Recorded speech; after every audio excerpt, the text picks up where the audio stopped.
When fans look back at Megadeth's golden years, the name Marty Friedman always shines. His guitar work on albums like Rust in Peace and Countdown to Extinction shaped the sound of heavy metal forever. But over the years, myths and rumors have surrounded the band's classic era. Stories of fights, rivalries, and wild lifestyles. Recently, Marty Friedman spoke up and said, "That's not true." He wanted to clear the air about one big misconception that has followed him and Megadeth for decades. Today, we'll go through the truth, chapter by chapter, straight from Marty's own words. Fans often believe that Megadeth's classic era was pure chaos, non-stop fights, drugs, and broken friendships. The media painted the band as a ticking time bomb. But Marty Friedman says that's not the whole picture. Sure, there were intense moments, but most of the time, the band was focused on creating music. Marty explained that the studio was often filled with creativity, not conflict. The myth of constant chaos was exaggerated because drama sells better than harmony. According to Marty, the truth is simpler. They were just four musicians trying to make the best music possible, and most of the time, they succeeded. Another misconception is that Marty was secretly at war with Dave Mustaine or the other members. Fans imagine endless tension, but Marty denies it. He admits that Dave was a strong leader with a sharp vision, but that didn't mean constant fighting. Marty often respected Dave's direction, even if they had different opinions. In fact, Marty has said that Megadeth worked like a strange family. You didn't always agree, but you stuck together for the music. The so-called rivalries were often stories blown out of proportion by outsiders who wanted to stir the pot. Some fans believe that Marty felt trapped in Megadeth, unable to express his true style. After all, he came from a background of chaotic scales and solo work before joining the band, but Marty says that's not true. He explained that Megadeth gave him a huge canvas to experiment on. Songs like Tornado of Souls allowed him to bring his unique sound into heavy metal without compromise. He insists that the classic era was a rare chance to merge his style with thrash metal. Far from feeling trapped, Marty calls it one of the most exciting times of his career. The metal scene of the late 80s and early 90s was infamous for drugs. Fans often assume that every member of Megadeth was constantly high or wasted. Marty has pushed back on that idea. While he admits drugs were around, he says not everyone was living that lifestyle. For Marty, the focus was always on the music.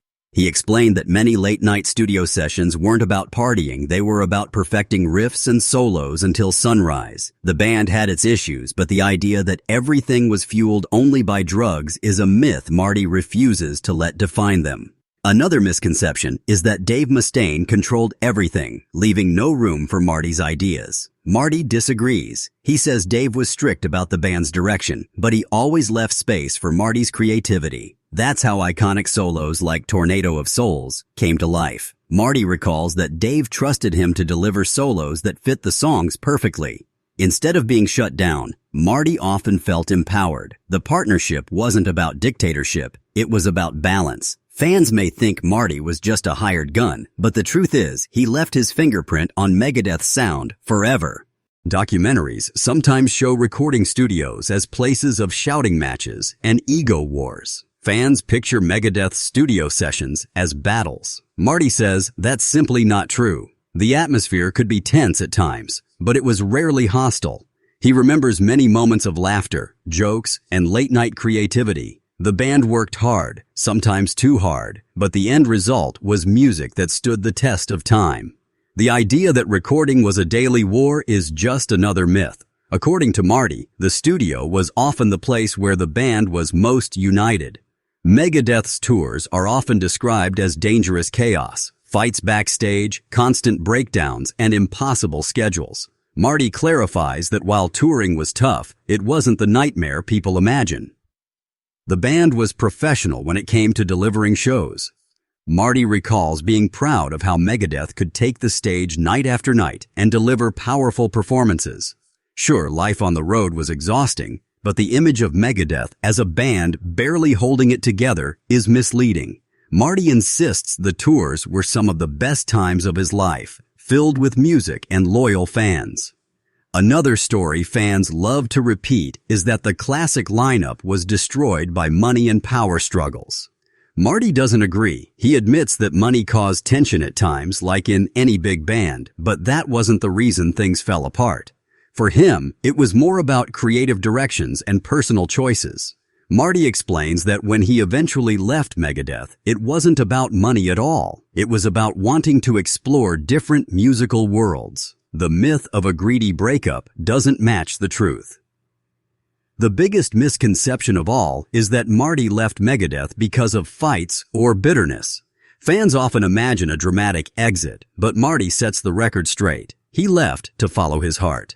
Marty had a deep passion for Japanese music and culture. Moving to Japan opened doors that Megadeth couldn't. He says he didn't leave out of hate. He left out of love for another musical path. That's why he's still able to speak respectfully about Megadeth today. The breakup wasn't betrayal. It was evolution. When Marty Friedman says that's not true, he's reminding fans that history often gets twisted. Yes, Megadeth's classic era had drama, but it was also filled with respect, creativity, and unity. Marty wants people to remember the music, not the myths. The truth is that Megadeth wasn't just a band. It was a once-in-a-lifetime meeting of minds that created timeless metal. The misconceptions may never fully disappear, but Marty's words give us a clearer picture. Behind the headlines and rumors stood 4 musicians who gave everything they had to their craft.